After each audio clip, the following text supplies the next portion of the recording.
Bonsoir à tous et bienvenue dans cette seconde partie de la vidéo associée à la création d'une application avec Visual Basic qui intègre les bases de données. Ici, nous allons voir ensemble comment établir une connexion de notre application à la base de données. Et pour ce faire, nous avons besoin d'utiliser une librairie MySQL.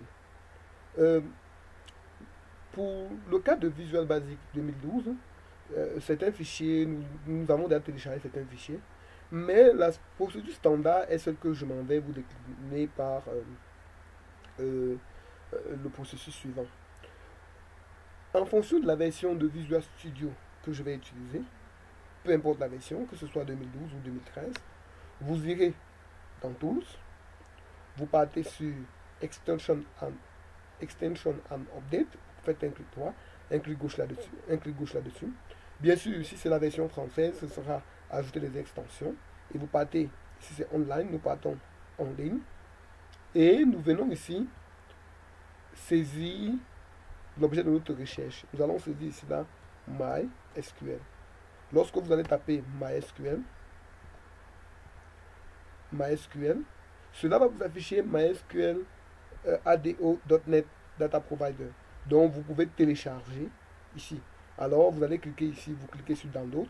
Ça va vous rediriger vers la page où vous pourrez télécharger la librairie MySQL qui sera associée à la version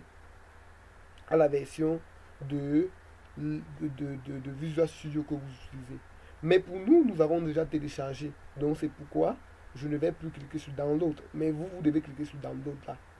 Une fois le fichier téléchargé, une fois le fichier de MySQL téléchargé, vous devez déposer dans un dossier que vous êtes sûr que on ne pourra plus le déplacer facilement ou bien que vous nous le déplacerez plus facilement. Une fois que vous avez mis cela dans un dossier, ce dossier-là peut être le dossier de ce projet-ci. Naturellement, le dossier de ce projet, vous devez chercher dans le dossier où Visual Studio loge ses projets. Vous pouvez déposer dans ce dossier-là, là plus facilement, là de telle sorte que à n'importe quel moment, lorsqu'on déplace le projet, on déplace directement avec la librairie. Maintenant, si vous avez déjà déposé le fichier à l'endroit, alors vous faites maintenant, vous revenez dans votre interface, comme ici, vous faites un clic droit ici sur le projet, un clic droit, vous partez sur Add Reference. Bien sûr, en fonction de la version que vous utilisez, si c'est en français, vous irez sur Ajouter, et dans le second menu contextuel, vous trouverez sur Référence, vous cliquerez sur Référence. Pour le cadre, pour nous ici, nous avons 2012 et version anglaise, donc on peut cliquer directement sur Add Reference. Une fois que nous arrivons dans l'interface ici, vous cliquez sur Browse pour aller indexer le fichier que vous devez utiliser. Bien sûr, pour le cas de Visual Studio 2012, le fichier qu'on doit utiliser, c'est la version 4.5. Et lorsque j'ai la version 4.5 de la librairie, je m'en vais indexer le fichier mysql.data.dll. Une fois que cela est fait, je clique sur Add et je m'assure que ce fichier-là est connecté ici, est coché comme ici. Lorsque ce fichier est coché, alors je clique sur OK. Maintenant, mon application est déjà reliée à la base de données au travers de la librairie MySQL que je viens d'intégrer à mon projet. Si j'ai déjà eu à faire cela, alors je peux poursuivre. Rassurez-vous bien sûr que la version que vous utilisez, vous aurez téléchargé la version de la librairie qui ira avec votre projet. Pour notre cas, nous venons de configurer. Cela fait, si cela est bien fait, alors je double-clique sur mon projet, double-clic, et ici en haut, je vais venir maintenant importer les packages qui vont me permettre de travailler. Le tout premier package que l'on doit importer quand on souhaite travailler avec MySQL, ce sera import MySQL. Bien sûr, MySQL est proposé ici parce que nous avons mis cette librairie. Si vous n'avez pas mis cette librairie, alors MySQL ne vous sera pas proposé. Donc, vous devez vous assurer de mettre cette librairie. Une fois que nous avons mis MySQL, nous allons mettre import mysql.data.mysql client. Ensuite, le deuxième package, c'est import. Puisque ici, là, nous voulons travailler, c'est une application Microsoft. OK? Nous devons mettre import Microsoft. Visual Basic, point, Application Services. Puisque l'application que nous concevons, c'est une application Microsoft. Donc, on a appelé à importer cela. Le prochain paquet, ce sera import Microsoft. Ensuite, point Win32. Donc, lorsque nous avons importé nos trois paquets ici, alors nous sommes certains que nous pouvons déjà opérer sur les bases de données. Maintenant, les paquets étant importés, on doit déclarer les variables qui vont nous permettre de travailler avec notre base de données. Bien sûr, ces variables étant les variables qui nous permettent de manipuler les données qui vont sortir de la base de données. Bien, la première variable que nous allons déclarer, et bon, la déclaration de la première variable, ce sera une variable de type connexion, dimcon, as, new, on va créer ça comme étant une nouvelle connexion avec MySQL. MySQL Connection. Il est où MySQL Connection? Oui, MySQL Connection, c'est ça. Ensuite, puisque, ayant créé la connexion, nous avons envie d'exécuter des requêtes.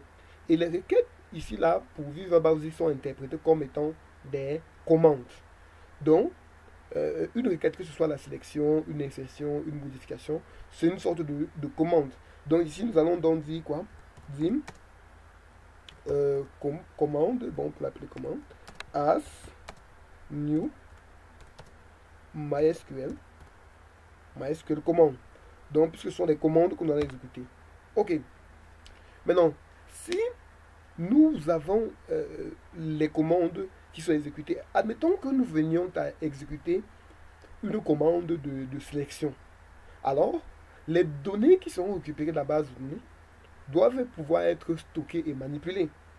C'est pour ça qu'il faut prévoir une variable qui va permettre de déclarer, de récupérer les données, ou bien de lire les données. Donc on va dire dim dta as new MySQL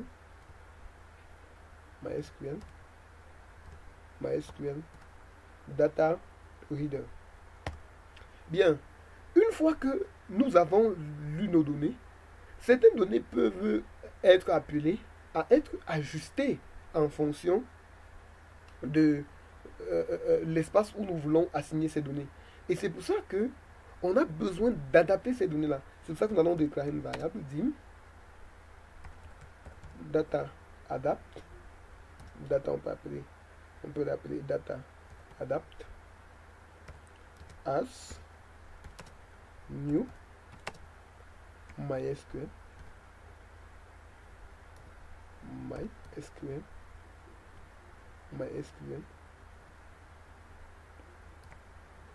data adapter. Donc, une fois que nous avons fait cela, lorsque les données souhaitent être transmises vers l'interface, il est important que ces données-là puissent être mises dans un tableau. Rappelez-vous ici, nous avons dans notre interface notre data grid view qui va contenir les données que nous avons récupérées de la base de données. Et on ne saurait manipuler directement le data grid view de manière directe. Il est important de les stocker dans un data table, et c'est depuis le data table qu'on peut envoyer au data grid view. Donc ici, nous allons encore déclarer une variable. On va se dire de tap as new data table. Bien sûr. Cela étant fait, nous avons déclaré notre data table. Donc, maintenant, si nous avons déclaré ces variables-ci, il nous faut poursuivre avec la prochaine. Bien sûr, notre DTA souligne, ah oui, notre DTA souligne parce que le data reader n'est pas un objet, donc n'est pas une classe, donc on ne saurait créer cela comme cela. Ok, oui, c'est bon. Donc, on va laisser comme ceci. Bien,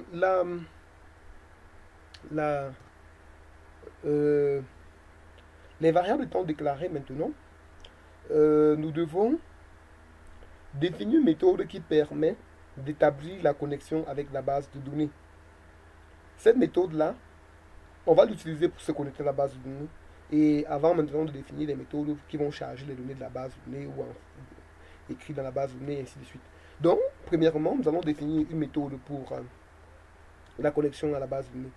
Euh, Ici, ce ne sera pas tout à fait une méthode, mais ce sera une fonction, ok? Parce que elle va nous retourner une connexion et cette connexion-là qu'on va utiliser.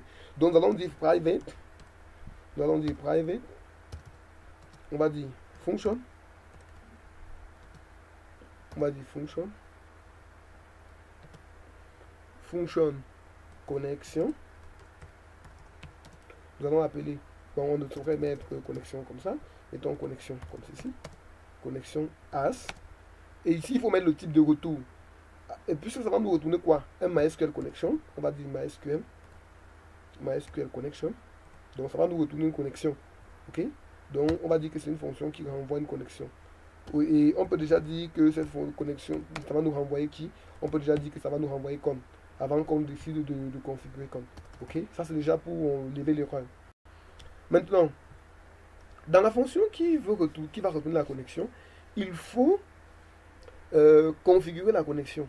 Mais avant de configurer la connexion, il y a un ensemble de variables que nous devons connaître et que nous devons déclarer pour passer à cette connexion-là avant de l'établir avec la base de données. La toute première variable, c'est le nom du serveur. Donc on va se dire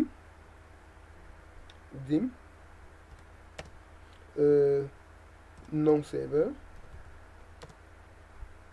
non save, as, string,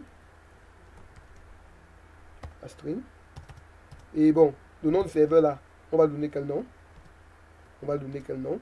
Le serveur, c'est le localhost, ok? Localhost. Puisque c'est le serveur sur lequel on se trouve.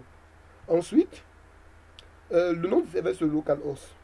Après le nom du serveur, il faut déclarer le nom de l'utilisateur ou bien encore le code de l'identifiant de l'utilisateur qui se connecte. Et cet utilisateur-là, ce n'est rien d'autre que le root. C'est pour ça qu'on va dire dim user as string égal. Et cet utilisateur-là, nous avons dit que ce n'est d'autre que le root. Puisque, souvenez-vous, un peu plus tôt dans la journée, quand nous étions en train de nous connecter au serveur de base, au LGBD à travers le site PHP-Admin, nous nous sommes connectés en route. Bien, maintenant, le prochain paramètre, la prochaine information qu'il faut fournir, c'est le mot de passe. Le mot de passe ici, donc on va dire dim, mot de passe, as, string, toujours, c'est un string. Le mot de passe, c'est un string. C'est égal à quoi? Le mot de passe, c'est rien. On se souvient bien que dans la connexion, si vous n'avez pas modifié, pour le nôtre, nous n'avons pas modifié, mais si vous avez modifié, vous mettez le nom du mot de passe que vous avez mis lors de l'installation de votre MySQL. Maintenant, le dernier élément, c'est le nom de la base de données. Donc, on va se dire dim base as string, toujours, string égal. Bon, bien sûr, il faut connaître le nom de notre base de données. C'est pourquoi nous allons aller regarder le nom de notre base de données. Pour regarder le nom de notre base de données, nous allons aller chercher PHP Miami. Bien sûr, les paramètres de connexion se souviennent. On va exécuter pour se connecter.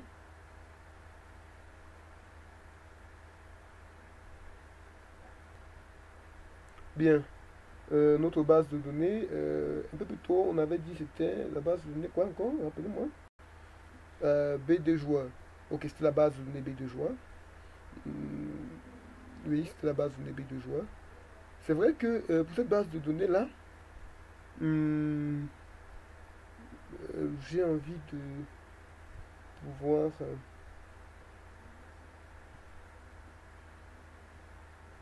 oui, j'ai envie oui. Mhm.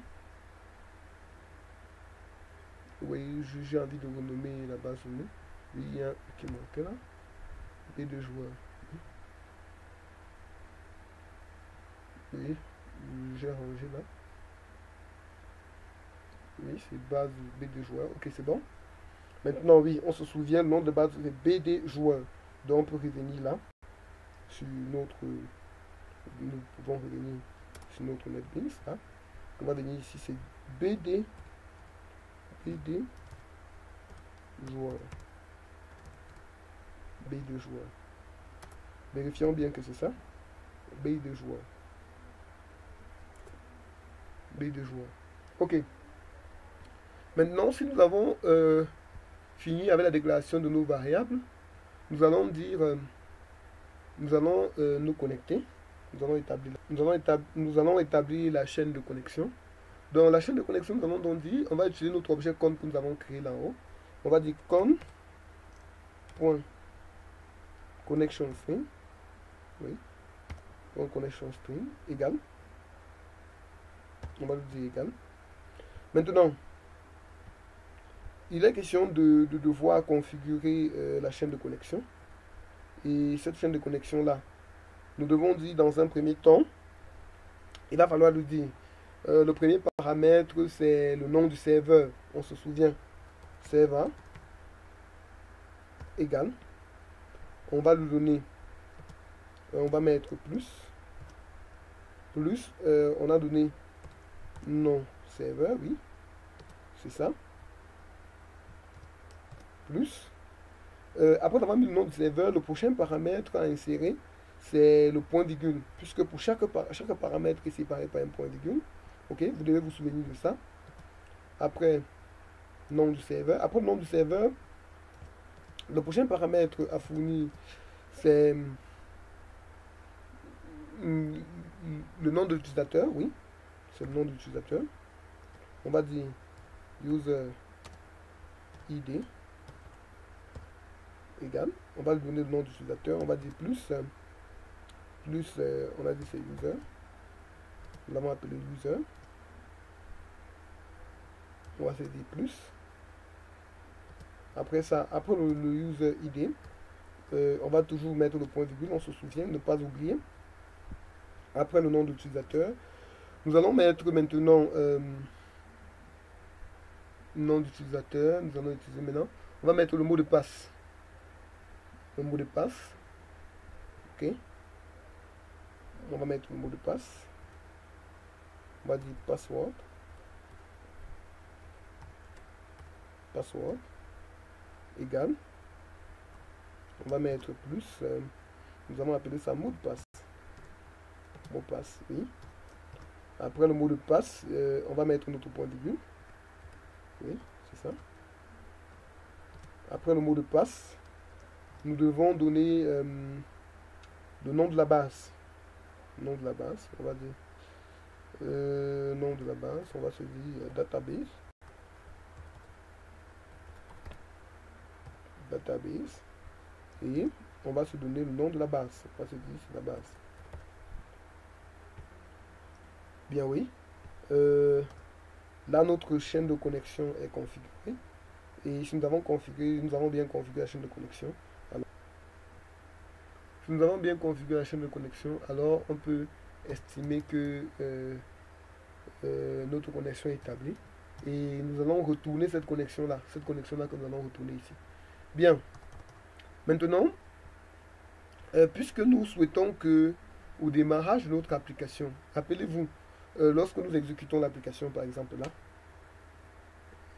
essayons un peu d'exécuter, nous voulons qu'au démarrage de notre application, que par défaut, les données, s'il y a des données dans la base de données, que ces données soient chargées, pour qu'à chaque fois que les données soient toujours chargées, chaque fois qu'on lance l'application.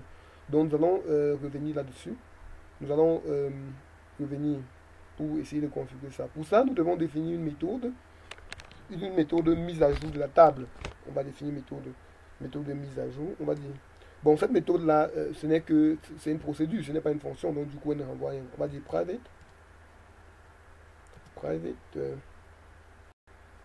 mise à jour. Mise à jour table.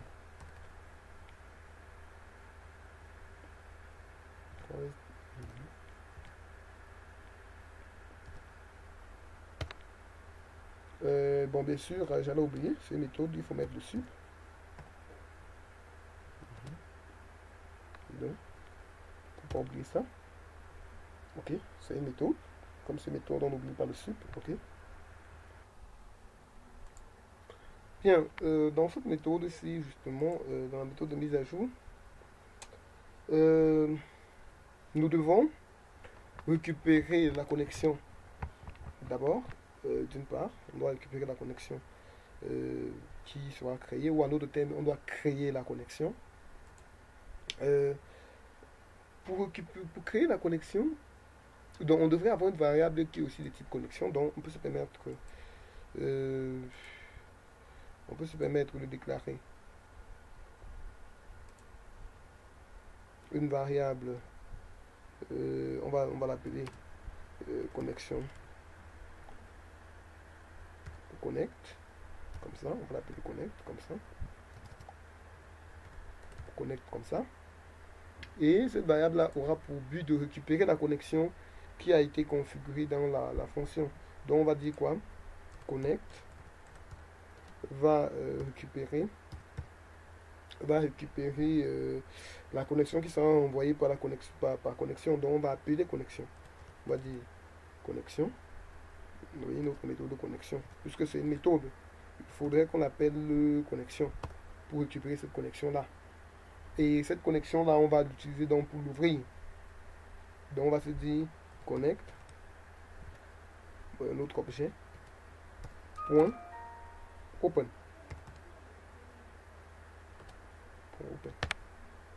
Donc on va la connexion étant ouverte maintenant, on doit donner cette connexion à la commande. Bon, bien sûr, puisque notre variable commande. La commande prend deux paramètres. Le premier paramètre, c'est la connexion qu'on aura ouverte. Et le deuxième paramètre sera la requête que l'on souhaite exécuter. Sera la requête que l'on souhaite exécuter. Donc, on va d'abord donner notre connexion à la commande. Donc, on va dire commande point connexion. Point connexion. Oui. Reçoit qui? Reçoit connect. Connect, la connexion que nous avons ouverte. Il va recevoir connect. Ensuite, on va maintenant lui passer la requête. Bon, la requête que nous souhaitons exécuter, c'est quelle? On va dire commande point. On va dire commande texte. Oui, point commande texte, puisque nous voulons exécuter une requête. On va donner la requête que l'on souhaite exécuter. Bon, la requête que nous souhaitons exécuter, c'est un select. C'est un select étoile from. Quelle est la table dans laquelle on souhaite sélectionner? La table joueur. Ok, c'est la table joueur. Nous voulons sélectionner la table joueur. Étoile from joueur. Bien sûr, vous pouvez mettre joueur directement, ou alors vous pouvez mettre bd joueur.joueur. Donc vous pouvez mettre ici, vous pouvez mettre, si ça vous dérange, vous pouvez mettre bd joueur.joueur. En écrivant comme ça, c'est aussi correct, ça ne dérange pas. Donc ok, vous pouvez mettre directement joueur, vous pouvez mettre, ou bien vous pouvez mettre bd joueur.joueur. Ça ne dérange pas. Lorsque vous avez fait ça, et étant donné que nous venons de configurer la connexion, oui, nous devons l'exécuter. Donc, et comme c'est une requête de lecture, on va donc l'exécuter en lecture. On va l'exécuter pour stocker les données où? Dans le data reader. Ok, donc puisqu'on va exécuter pour stocker les données dans le data reader, on va dire DTA reçoit. On va dire commande. Oui, point execute reader. Execute. Execute reader, c'est où? Execute reader, oui. Bien. Lorsque nous avons maintenant exécuté, on peut maintenant charger les données du reader. On peut charger les données du reader. On peut charger les données du reader. Donc on va dire le data table, on va dire data table, il est où? Data table point. On va charger les données du reader, on va dire point load. Et on va lui passer un paramètre, on va lui dire de prendre qui? Le data reader. On va prendre les données du reader. Oui. Cela étant fait, les données étant chargées, on peut maintenant fermer la connexion. Ok? Puisqu'on a déjà chargé les données, on peut fermer la connexion. On peut dire connect, point close. Ok? Point close. Point close. Ensuite, si nous avons fermé la connexion, on peut aussi fermer data reader, on peut fermer aussi le TA. Point close aussi. Donc, on ferme le reader, on ferme la connexion. Ok? Si nous avons fait cela, maintenant, il nous faut maintenant envoyer les données que nous avons chargées dans le data table. Il faut que nous envoyons cela vers le data table. Et pour envoyer vers le data table, il faut connaître le nom du data table. Donc, on doit sélectionner ici pour connaître son nom. Ah, le data grid view, oui, on doit envoyer son niveau data grid view. On va voir son nom ici, c'est data grid view 1. Donc, on va dire data grid view 1. Grid view 1, c'est ça. Point source. Point data source, oui. Égal. On va lui donner data table. DTA. Data table. Bien oui.